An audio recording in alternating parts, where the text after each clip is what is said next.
ನಾವು first of all ಏನು ಮಾಡಿದ್ವಿ, ಹಂಸಲೇಖ ಹೇಗೆ ಸಿಕ್ಕಿದ್ರು ಎಲ್ಲ ಡೆಸ್ಟಿನಿ ಕ್ರಿಯೇಟ್ ಮಾಡಿರೋದು. ನಾವೇನು ಯೋಚನೆ ಮಾಡಲಿಲ್ಲ. ಯಾವುದೇ ನೀವು ಸಕ್ಸಸ್ ಅನ್ಬೋದು, ನಾವೇನೇ ಮಾಡಿದ್ರು ಕೂಡ, ಇವತ್ತು ಇಷ್ಟು ದೂರ ಟ್ರಾವೆಲ್ ಮಾಡಿದ್ರು ಕೂಡ ಒಂದು ಲೆಕ್ಕಾಚಾರ ಹಾಕದೆ ಕೆಲಸ ಮಾಡಿದ್ದು ನಾವು. ಇವತ್ತು ಪ್ರತಿಯೊಂದು ಲೆಕ್ಕಾಚಾರ. ಇವತ್ತು ಸ್ನೇಹದಲ್ಲೂ ಲೆಕ್ಕಾಚಾರ, ಫ್ರೆಂಡ್ಶಿಪ್ಪಲ್ಲೂ ಲೆಕ್ಕಾಚಾರ, ಸಿನಿಮಾದಲ್ಲೂ ಎಲ್ಲ ಪ್ರತಿಯೊಂದಕ್ಕೂ ಲೆಕ್ಕಾಚಾರ, ಮಾತುಗಳಲ್ಲೂ ಲೆಕ್ಕಾಚಾರ ಹಾಕೊಂಡೇ ಮಾತಾಡ್ತೀವಿ ಇವತ್ತು.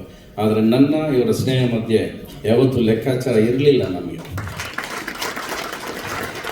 ಇದರಿಂದ ಏನು ಲಾಭ ಬರುತ್ತೆ, ಇದರಿಂದ ವಾಪಸ್ ಏನು ತಗೋತೀವಿ, ಇದರಿಂದ ರಿಸಲ್ಟ್ ಏನು, ಈ ಸಿನಿಮಾ ಎಷ್ಟು ಖರ್ಚು ಮಾಡಿದ್ರೆ ಏನು ಬರುತ್ತೆ, ಇವೆಲ್ಲ ಒಂದೇ ಒಂದು ದಿವಸ ಕೂಡ ಇವತ್ತವರೆಗೂ ನಾನು ಮಾಡೋ ಪ್ರತಿಯೊಂದು ಸಿನಿಮಾನು ನಾನು ಯೋಚನೆ ಮಾಡೇ ಇಲ್ಲ.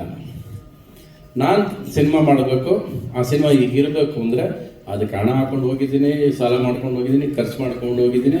ಅದು ರಿಸಲ್ಟ್ ಬಂದಾಗಲೂ ಕೂಡ ನಾನು ಇವತ್ತವರೆಗೂ ಪ್ರೇಮ್ ಲಾಕ್ ಆಗಲಿ, ರಣಧೀರ ಆಗಲಿ, ಯಾವುದೇ ಸಿನಿಮಾ ಆಗಲಿ, ಯಾರಾದರೆ ಲಾಭ ಎಷ್ಟು ಅಂದರೆ ನಾನು ಖಂಡಿತವಾಗ್ಲೂ ಗೊತ್ತಿಲ್ಲ. ನನಗೆ ಸಿನಿಮಾ ಮಾಡೋದಷ್ಟೇ ಗೊತ್ತು. ಪರದೆ ನಾನು ಅಂದ್ಕೊಂಡ್ರು ಸಿನಿಮಾ ಬಂತ ಸಾಕು, ಅಷ್ಟೇ ಖುಷಿ ಕೊಟ್ಟಿದ್ದು. ಆ ಥರ ನನ್ನ ಇವರ ಜರ್ನಿ ಶುರು ಮಾಡಿದ್ದು ಸಾಧ್ಯನೇ ಇಲ್ಲ. ಒಂದು NS ರಾವ್ ಅನ್ನೋರು ಇವ್ರನ್ನ ಕರ್ಕೊಂಬಂದು ನಮ್ಮ ಜೊತೆ ಸೇರಿಸ್ತಾರೆ. ಒಂದು ಗಿಟಾರ್ ಇಟ್ಕೊಂಡ್ಬರ್ತಾರೆ, ಆ ಗಿಟಾರ್ ನನ್ನ ಕೈ ಕೊಡ್ತಾರೆ, ಆ ಗಿಟಾರ್ ತಗೊಂಡು ನಾನು ಬಾರಿಸ್ಕೊಂಡು ಹೊರಟಿರೋದು. ಅದು ಇಷ್ಟು ದಿವಸ ಜರ್ನಿ ಟ್ರಾವೆಲ್ ಆಗಿದೆ.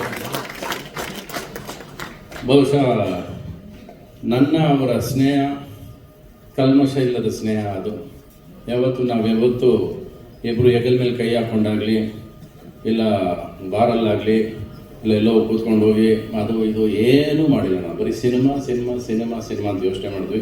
ಎಲ್ಲೋ ಕಾರ್ಡ್ಸ್ ಆಡ್ತಿರ್ಬೇಕಾದ್ರೆ ಕಂಪೋಸಿಂಗ್ ಅಂದರೆ ನೀವು ನುಗ್ಗಿರ್ತೀರಿ, ನೀವು ಅಕಸ್ಮಾತ್ ಅಲ್ಲಿ ಬಂದಾಗ ಬಂದುಬಿಟ್ಟಿರ್ತೀರ. ನಿಮ್ಮನ್ನು ಕರೆದಾಗ ಕಾರ್ಡ್ಸ್ ಇವತ್ತು ಆಡೋದು ಇಲ್ಲ, ನಿಮ್ಮನ್ನು ಕರೆದ ಕಂಪೋಸಿಂಗ್ ಟೈಮಲ್ಲಿ ಕಾರ್ಡ್ಸ್ ಆಡೋದು ಹುಚ್ಚು ನನಗಿಲ್ಲ.